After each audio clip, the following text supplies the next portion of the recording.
വീട്ടിൻ്റെ പിൻവശമാണ്. ഇവിടെ പുറത്തെ അടുപ്പിൽ പാചകം ചെയ്ത ആഹാരം കഴിച്ചോന്നറിയത്തില്ല. ഇതുണ്ടോ വച്ച ചോറ് പ്രിപ്പയർ ചെയ്ത്. ഇതാണ് അമ്മയുടെ വീട്.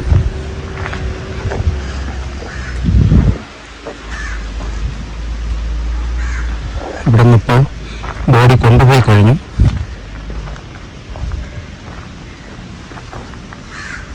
എൻ്റെ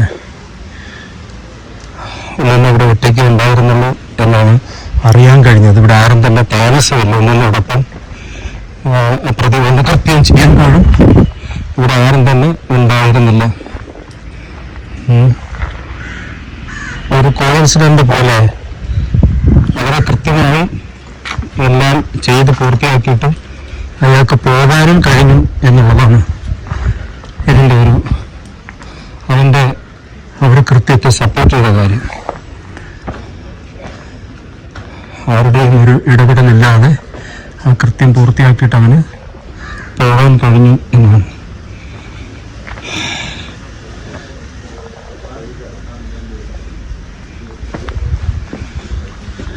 ചോറ് അങ്ങനെ തന്നെ ഉണ്ട്. എന്തോ ഒരു